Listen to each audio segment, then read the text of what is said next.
Hi guys.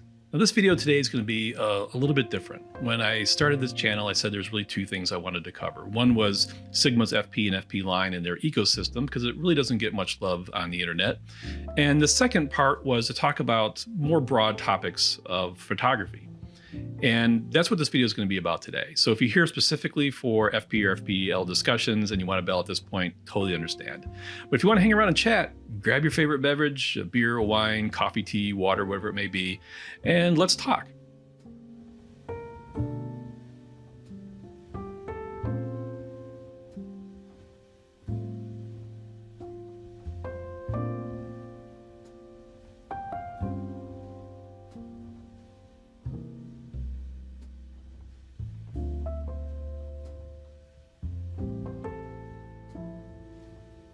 So this video is really inspired by a video that I saw Tony Northrup do. So Tony Northrup did a video where he talked about Fujifilm as a company and where he thought the company may be going into the future. And he brought up a lot of good points. And I say that as a Fuji owner. I've owned Fuji for years, the camera, the lenses. I'm heavily invested in the X line. And I love the results that I'm getting. I'm not going anywhere soon. But some other YouTuber took offense to many of the statements that he said and had a very strongly worded response. Since then has gone back and kind of re-recorded it to be a little more toned down. But it got me into thinking. If you're like me, when people find out that you're into photography, whether you're a pro or a semi-pro, a hobbyist, an enthusiast, they ultimately will ask you the question of, what's a good camera? Do I own a good camera? Or what's the best camera? And that got me thinking, what is a good camera? What is the best camera? I don't know. I'm just a guy with a camera, but let's talk about it. Now, for this discussion, we're going to be talking about photography and not video. Video is still a very much evolving space, and it's only been in recent years that certain features and functions have been incorporated to the digital cameras that allow serious filmmakers to make the kind of films that they want to make. So when it comes to photography and people ask, what is a good camera, or do I own a good camera? Let me let you in on a little fact that the industry doesn't really want to discuss. Come here. If you got a camera made in the last 10 years, you probably got a good camera. Manufacturers have been making amazing cameras for more than a decade now. I know professional photographers that when they hit 4 megapixels said, wow, this is all I'm ever going to need. Even the D3 by Nikon, that was a demarcation point where a lot of film photographers that were holding out finally made the leap. And that has a fraction of the capabilities that our cameras have today. Even good 35 millimeter film, I think, would max out at around 20 megapixels. And we took beautiful images with those cameras that pale in comparison to the capabilities and the features that we have in modern digital cameras today. Now, I realize all cameras are not equal, and everyone has its strengths and weaknesses. And there are certain things that you're going to look for in a camera for what you're trying to do with it. So for example, if you're doing sports, what are you looking for? You're looking for a fast frame rate with a good burst, right? You're going to want a big buffer so you can take a lot of continuous shots. You're going to want very fast focusing that focuses well through the frame and moving objects. It's going to want to be weather sealed and good and low light. And you're going to want an ecosystem that gives you lenses that have good reach with good isolation. But what if you don't have all that? Does it mean that you can't shoot sports? Of course not. And there's soccer moms that are going out in the field every day with modest cameras that are proving that statement wrong all the time. In fact, that's how I got into it.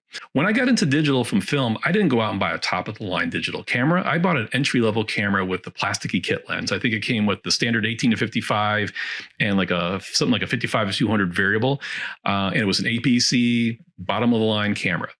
Now, out of some weird set of circumstances, I became the photographer for a junior football league, and I was able to take some really amazing photographs with that camera. In fact, good enough that the league used my photographs to create a copybook to document the season. Now, did I miss some shots because I ran out of buffer? Absolutely. Did I miss some shots because it couldn't focus fast enough or that it couldn't handle the low light? Yes. Did I get the isolation that I really needed? Did I get the reach that I needed to go far downfield? Of course not. But I played into what the camera could do well. So for example, I had to shoot a couple of night games. Fortunately, most of the season was during the day, but there were a couple of night games. And this was an APC camera, years ago, and they didn't perform that well in the dark. And I didn't have any fast glass. The fastest piece of glass I had was a Rokinon 85 millimeter 1.4 manual focus with a super heavy dampening on it. So imagine that. I'm sitting there on the field in the dark. This is not mirrorless. You're looking through the lens. So I see almost complete blackness on a lens that can't really reach far enough. It's 1.4, so it has a depth of field that's super, super shallow. And I'm mainly focusing on running players with a heavy dampened ring. I didn't get a ton of keepers on the actions. I did get some because you shoot for lots of coverage, and I managed to get some great shots. But what I did is I focused on what the camera could do. I took pictures in the huddle, in the line of scrimmage. And for example, here's a shot that this combination of gear created this really weird looking vintage look. This is nothing that I did in post that actually created it this way.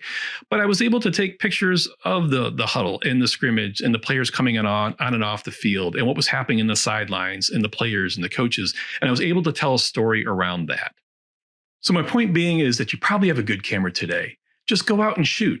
Respect its limitations, lean into its strengths, and let your passion and your success take you to that next level.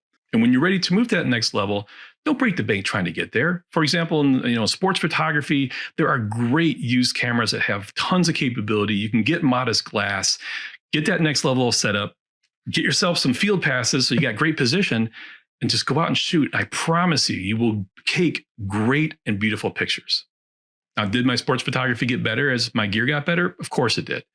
As I went from APC with kit lenses into semi-pro APC with 200 millimeter glass, and eventually into pro APC bodies with sports glass, my images continued to improve. However, all of those skills that I learned with my entry-level DSLR and that plastic kit lens, I was able to apply to better and better gear. Now let's talk about the more contentious question. What is the best camera? Whew, that's a hot topic, isn't it? Now, fanboys and brand loyalty aside, because that will definitely distort people's perspective, there are many different ways of answering that question. Now, the pragmatic person would say, well, it really depends on what are you shooting, right? If you're shooting landscapes, that 102 megapixel Fuji medium format camera is a beautiful camera for that. However, if you take that camera and try to put it onto a sports field, it's going to be horrible. It's too big and too slow and has limited frame rates and slow focusing and doesn't have an ecosystem to support it. There are cameras that are much better. But then if you take a sports body with a 300 millimeter lens and you try to take that out to a street photography, well, that's going to be a horrible experience. So the idea is that for every one of these categories, there is a best camera, a fit for purpose. And that makes sense. Other people say, hey, no, it's all about innovation. You take they're all the flagship cameras, you line them up, and whoever has the biggest and baddest spec sheet, they win. It's about innovation leadership. That's fair enough. Still, others will say, no, look, cameras have tons of features I never use. I only need about 80% of their capability. So give me a camera that has 80% of those features at the best cost with the strongest ecosystem, and that's the best camera. It's all about performance for value. And you certainly have a hard time arguing against that. But given what I just said about the fact that almost every camera made in the last 10 years is a great camera for photography, I take a more philosophical approach.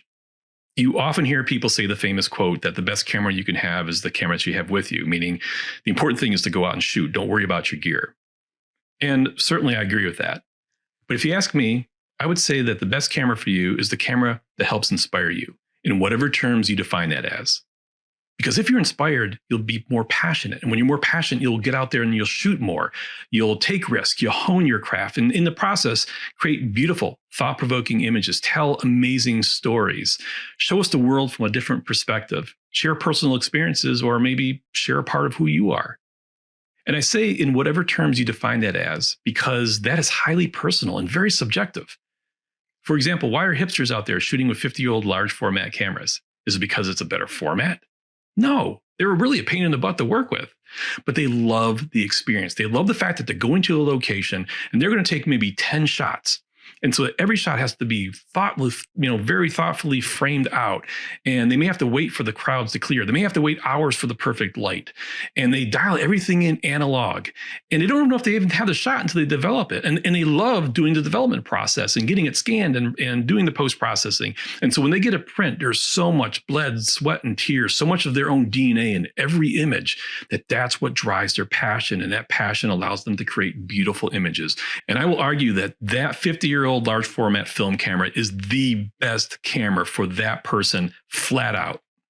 Now, for others, it is about having the most capabilities and the most amount of features and functions because they don't want to have any barriers. So whether they're shooting portraits or doing wildlife or sports or architecture or landscape. They feel they have the gear that can do it all and they have no limitations. And that's fair. Others, it's about familiarity or transparency. Right? When I shot Nikon, I had shot Nikon for so many years, I knew exactly where every button was through muscle memory. I knew what the camera could do and what it couldn't do, its color science, its capabilities. And so the camera just kind of disappeared from me. And so it was me and the subject and no camera really in between. Same thing with street photographers, right? They want that small camera so it just disappears or inconspicuous and it's just them and the subject, or maybe they completely disappear in the crowd. And that's a fair argument. For some, it's about the experience, right? That's why they shoot with film or they shoot with Leica. And sometimes it can just be about the design. My point being is don't feel as though you have to defend your choice of gear. It's highly personal and very subjective. Now, this whole process starts with you as the point of origin. You're the artist. Stop calling yourself a photographer. That's too limiting. You're an artist.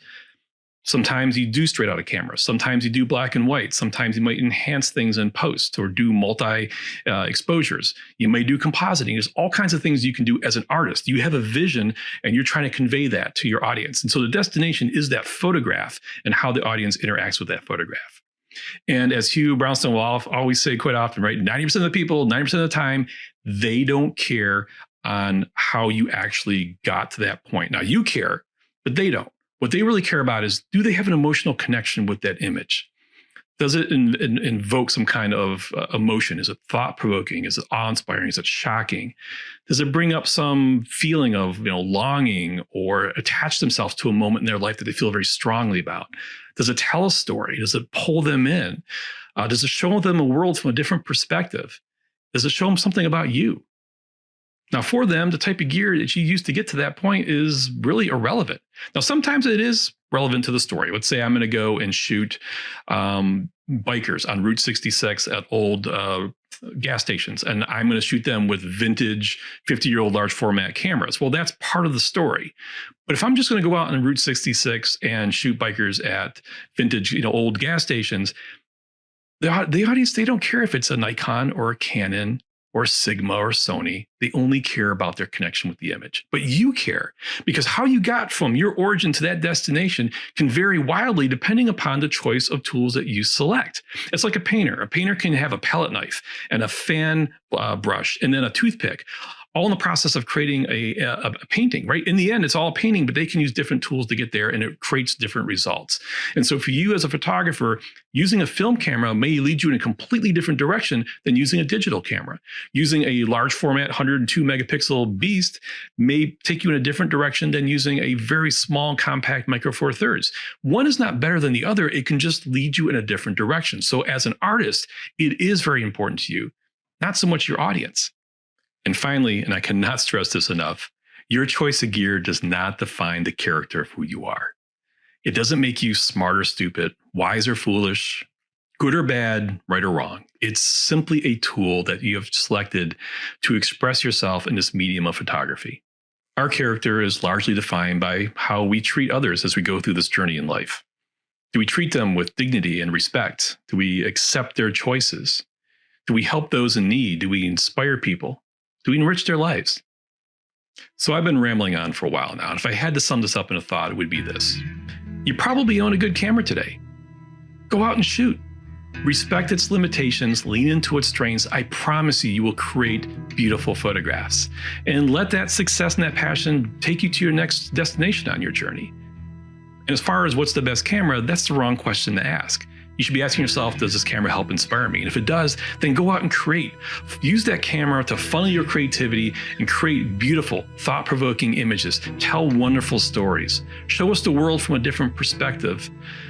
Capture personal experiences and perhaps share a little bit of yourself with us. And along the way, be kind to each other. I really don't think it's any more complicated than that. But then again, what do I know? I'm just a guy with a camera.